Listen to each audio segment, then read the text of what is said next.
So we got to do a little test, Mumbo. Yeah. I know we're here. I know we're here to look at the shop. Okay, we're gonna do that in a second. Okay. We got to do a little test though. Just out of random test right here. Tell me, like, look, have you ever been to the optician, get glasses and stuff? Yeah. I mean, yeah, I have. Yeah. Check your eyes and like you read can you read the top row, sir? And they're like A, Z, and you feel like an idiot when you can't read the second row, right? Because you can never read the second row. I mean, I got 20/20 vision, but I can understand. Oh. You have some. Well, you can relate. Yeah, is that the glasses that they gave you? Your little diamond eye there. This is the laser diamond eye of doom, and that's what they gave me. Right. It's like a modern monocle. I think I need to go to the optician that you're going to, because I mean I did not get offered any glasses as cool as those ones. That's for sure. With recent events, I would definitely argue that you're correct in that you have to go to the optician to get glasses to realize what's good and bad in life. But that's kind of why we're here to test this thing. So this is like the Minecraft optician. So tell me, okay, sir, if you stand right where you're standing, tell me, look into this block here of dirt, this block right there. Yep. Tell me when you start feeling sick, or tell me the reaction. Okay? I'm feeling how's good right now. the reaction looking at the dirt block? You're feeling good, okay? Yeah. What about now? I'm feeling better actually. This is much nicer. Yeah. Feeling better? Okay. All right. And what about now? Okay, that's beautiful. That's one of my favorite blocks actually. Now you're feeling really good about yourself, huh? Yeah. Okay. All right. Let me do this. What about now? I mean, that's not my favorite block. That's probably one of the uglier blocks, and I'm not so happy about that one. Feeling a little bit sick. You're feeling a little bit sick. Could it be something positive with it? Like if you find it in the world, is it good in a way? I mean, I've got an iron farm, so no, it's just kind of, it fills up my inventory. It's a bit annoying, really. It's a bit annoying. Okay, all right, that's fine. I'm not going to judge you ever. Yeah. What about if I do this? What about now? That's very pretty. I like cobblestone a lot. This is one of my favorites, actually. Okay, all right. So far, so good. What about now? That's beautiful. I mean, you could have told me that you were going to show a work of art like that. That's absolutely stunning. I can't help but notice that you've switched over to a sword. This is the error right here, my dude. Okay. So what you should be feeling when you see this is inner rage and TNT. So clearly there is something not right with the Mumbo. Have you not done a what's inside Mumbo video lately? Maybe you got something inside you that's not great at the moment. Something's rewired and gone wrong. Yeah, I see. Something has been, a repeater is on the wrong tick, a piston is like pumping wrongly. Something is not right now. No. In all seriousness, I do agree with you. In the grand scheme of things, right? This is a very ugly block. It's slightly nicer in my texture pack, granted. You know, remember I used my slightly prettier, slightly crisper, cleaner texture pack, so it is a little bit better. But no, I do. Generally speaking, right? I don't like this block, but I thought in the context of the build, it looked okay. And most importantly, this is the most important thing. I just really wanted to annoy you. Yeah. Well, you've succeeded with that. You know what I'm going to do on my YouTube channel, Mumbo? All right, yeah. I'm going to put a video out, what's inside Mumbo 2.0. Oh, please do it. That would be very funny. I'm going to do it, dude. I'm going to do it. I'm committed. All right. I got to find out I gotta find out what the crap's wrong with you. I will dislike and unsubscribe. No, I'm joking. Yeah, go for it, dude. Anyway, so we're over here. We're over here to take a look at my handiwork, which I imagine, now that you've blasted me for like a solid 5 minutes, from what I can tell from your messages, you're gonna blast me again, aren't you? Well, let's see. Okay, let's see. So let's put something in here. Yep. So I've only tested this quickly on stream, and maybe I didn't understand it. Okay. But what the mission was, oh hey Mumbo, I have a shop here that works. The only problem with it is that I can spam click the buttons, and that will keep giving me stuff. I forgot to add in this. Yeah. So that was like the core issue. Wait, hang on. How did yours work beforehand? I don't understand how yours worked beforehand. Well, there are videos about my shop. No, this is not it. This was the method I used to try and lock the spam clicking. Right. Which I failed with. This is when I contacted you. So you had a working shop that I dismantled. I had a working shop with Yeah, that I dismantled. Ah. So that was the core, and then of course my shop had something that I'm sure your shop has, which is of course this would be the rotten flesh segment. So we can only put rotten flesh in this chest. Yeah, that's another thing that this one doesn't have. Oh, it doesn't? Oh crap. What about this? Okay, this it surely has, because this is like basic, right? Yeah. What about this? If I have not enough rotten flesh and I press the button, because I think that cost 11. Oh no, it takes it. Does it take it? Why does it take it? Where's my rotten flesh? Oh, you know what it has? I'm sure it saves it for the next time. So now, since it's 11, I only have to add 6. So, how did your one work that well? Because this is like the best way that I could. I spent ages. I spent hours trying to make this thing function in a. It doesn't make any sense how your one worked. How did your one work? Because there's no way that you can. There's no way that you can take a comparator signal out of a chest and detect how many items there are, right? There's just, other than it being in like certain amounts. Yeah, do you get me? Like, I don't understand how you've done it. I don't understand. What about the delay? What about the delay with repeaters from a item cell? I think that's how I did it. So the longer the delay is from the button press, the more items has to go through the item filter before it can.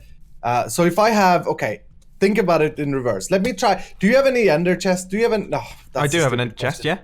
Oh, you do? Wow. Okay. I carry one now. Right. I carry one now. I've got 2 on me. I got more than one. Wow. Okay. So.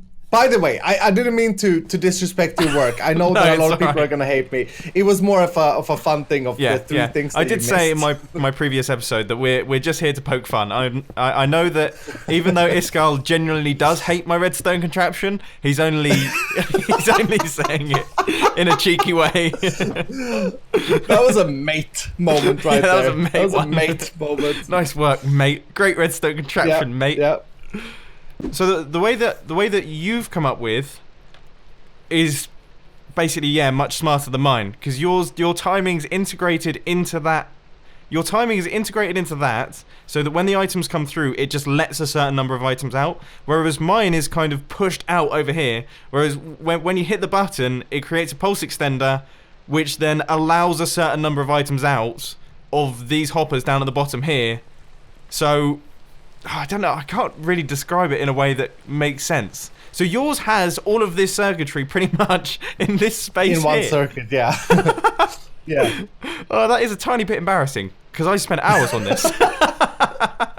No, but isn't that the beauty with Redstone though? Like, how many times have I watched a Mumbo video and I'm like, oh my goodness, I can do that thing that way? Yeah. Instead of like spending 6 blocks on it. That's I think there might be something else here, which is that, so I build tons of redstone contraptions, right? I do it all the time. I spend pretty much all my time building redstone contraptions. You are redstone pretty much. Yeah, basically, I'm turning into redstone.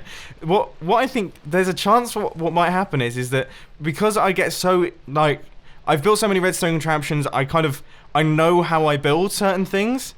There's not much room for me to think outside the box, because it's like I've done this so many times. It's you like have your circuits in your brain. Yeah. I see. It's like hardwired. On your hard drive. Yeah. Whereas you come along and you see a problem like this, and I think, okay, so we have pulse extenders, and then we run it into this, and we do that, and then we match up the timings and everything, and then we go, that's done. And you come along and go, dude, you just up the timings on an item filter, and it's like, I see. Yeah, so you need this. In this contraption, and then you're gonna need 1 per each row, obviously. Right. And the more repeaters you put in, I calculated this. It's quite a few repeaters though, so it's gonna be quite long. But you see the space that I've given you here. It's fine. Yeah. Well, I mean, because like this is huge, but it will end up being relatively big. But yeah, it's a simpler way of doing things, and it means you filter out the items, which is good. And yeah, the more repeaters you add in, the more the item will cost essentially. Oh, hang on. Iskall, one thing that I have just now, I'm just wondering, so you say that you're going to have multiple ones of these, right? So how are you going to decide, how do you decide which one the items flow down?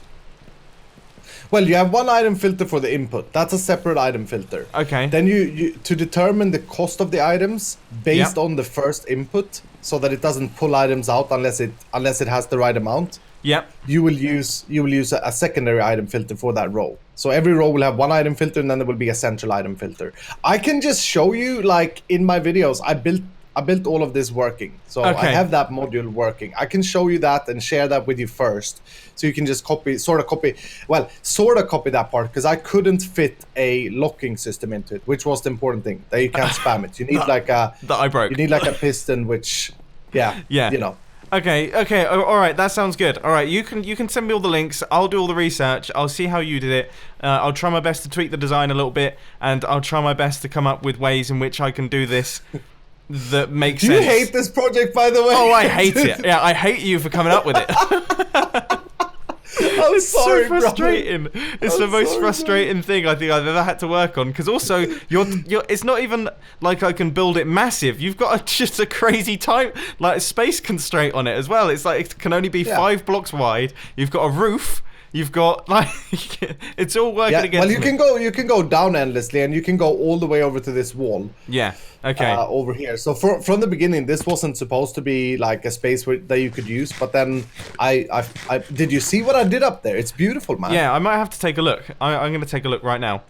I want to see. Take a flight. All right. Let's take a flight away from this garbage redstone stuff. I don't want to look anymore. Not calling your stuff garbage. But, you know. Oh wow, this place looks crazy. I'm loving all the... It's like an orc kingdom. Yeah, I'm loving all the red. My builds are never this colourful.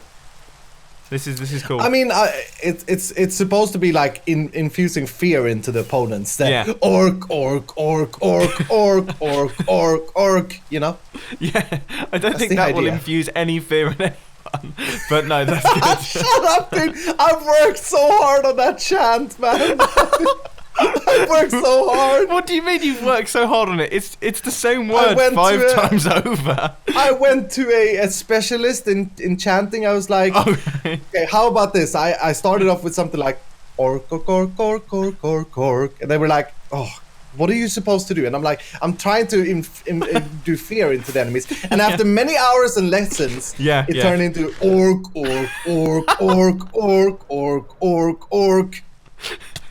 I thought it was really good. All right, yeah, no, well, okay. Considering now that I know that you've had proper training for it, maybe it's just one of those things. Maybe I'm not good enough at chanting to know how good that chant is. I think that might be the problem here. Fair enough. Oh, fantastic. Well, anyway, as I say, I'm gonna crack on with the redstone work. Hopefully, I can come up with the design that actually satisfies you this time. If it doesn't, I'm gonna set fire to you. It's as simple as that. All right. That's become my new threat. I'm not worried. Like I'm totally fine with this deal. All right, totally fine. That sounds good. I'm gonna start work on dismantling this then. Thanks, brother. So now that we've had a bit of an earful from Iskall about my redstone designing skills, it's time to head back to the drawing board and try our best to create a system that actually works for him. And already I am struggling. I'm going back through his old videos and I don't understand how he managed to make it work like it did. I do understand how he managed to make it work, but it's tricky. So I've just spoken to Iskall, and he has just informed me, after me trying to pull my hair out, working out how this is going to work, one thing that he's neglected to tell me is that all the items cost the same amount. Which means that you don't need independent pulses for all of them. It makes life about 90 times easier. I can't believe this is a detail that we've missed. Right, so this is what I've got so far. So we place our items inside this hopper right here. This is the rotten flesh will be actually what goes in. So the rotten flesh will go into there. That will then make its way into this chest right here, which will detect how many items are inside that hopper. Once you get up to 22 items or a certain number of items of rotten flesh, then it will allow you to press these buttons right here, which will give you access to the items inside the sorting system or inside the shopping system. And then all we have to do is create some logic circuitry out the back, which will connect the outputs from these into the correct droppers, and also add in some pulse extenders so that we can pay for the items, and of course the spam protection, which Iskall really, really needs. Despite the fact that I've made it simpler, I'm getting more and more confused by the second. I'm fairly certain this isn't going to work. Oh, just start again. Start again. Okay, so what I've got now is I've got all of the dropper systems in place, so I've hooked those things up using redstone blocks and things. I also have this circuit, which is going to deal with the spam protection and also should deal with the purchasing, making sure that the person has enough money to actually buy the things in the system. Now I have to create the... Okay, now this line here is going to be for the spam protection, and that is going to run up and across into this thing. We just need one more repeater, and that should run in like that.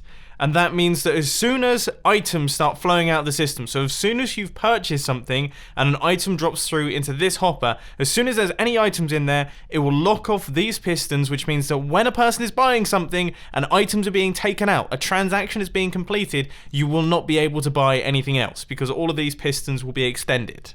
Yeah, the only thing that I need to work on is the fact that that will also turn off this redstone lamp, which indicates if you've got enough rotten flesh. We don't want that to turn off because the player still has enough rotten flesh, they just can't use it at this point in time. I think that makes sense. About 90% of the circuitry is all in place, but I've been doing a little bit of testing, and if you really spam the buttons, you can get some problems. Even though we do have spam protection in place. You heard there, only one of them went off. You'd have to be you'd have to be trying to do it. But because Iskall has told me to rebuild this thing so many times, I think I might try and make it a little bit more robust. Right, that's much better. I've made a copy of the design and I've completely rewired a lot of the circuitry. And now if we do this... Okay, missed. I missed again. There we go.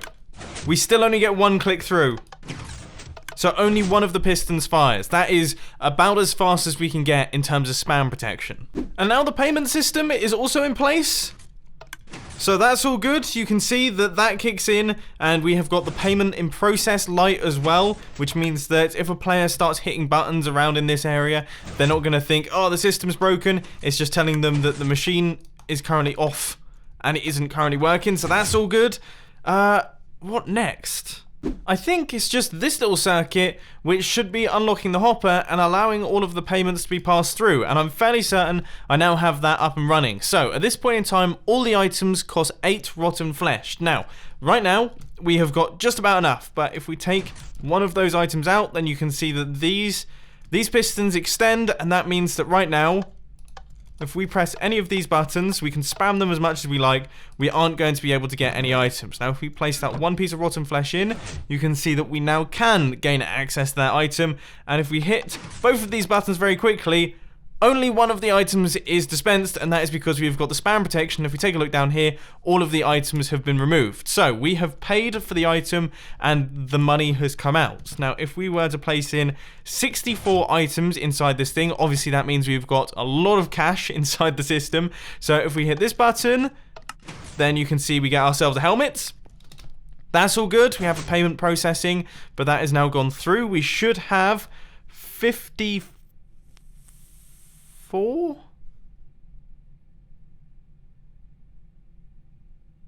Why have 10 been removed there? I'll be totally honest, I have no clue why that specific one, this one just here, gives off 10 items when all the others give off 8 when they all run into the same circuit.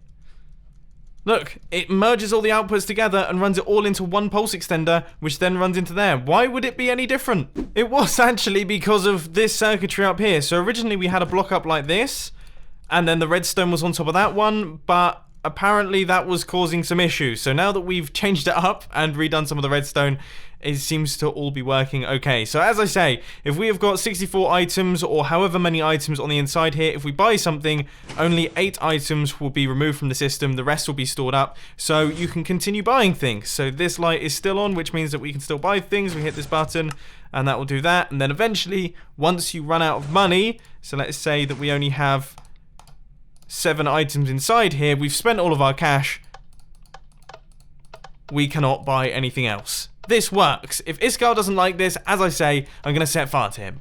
Now, I was planning on destroying this entire thing and then rebuilding that new design that I've just constructed in my Redstone testing world on the Hermitcraft server. I was going to do that, but I've thought to myself, what if Iskall doesn't like it again? I mean, as much as I do like building these Redstone contraptions on the Hermitcraft server, I think I'd rather try and avoid having to do this again and destroy it and rebuild it and do all of it in survival, because, you know, this has taken a lot of resources. It took a ton of time. So I think what I'm going to do instead is I'm going to send over a copy of that world over to Iskall so that he can check it out for himself and decide whether or not he likes it. If he doesn't like it, then he can suggest some changes and I can fix them in creative mode without having to do it all in survival mode, which is a massive pain in the backside. So I think that means, for the time being, unfortunately, ladies and gentlemen, that is all I've got time for today. I hope that you've enjoyed this Redstone, very Redstone-y episode of Hermitcraft. It's been a little bit more chilled out than normal. If you have, please sure to hit that like button, and if you really loved it, then make sure to subscribe. But thanks for watching, guys. This has been Mumbo, and I'm out. I'll see you later. Now I'm gonna head off and play in the snow. Yeah, I'm not sticking around here. I'm gonna go grab my sledge.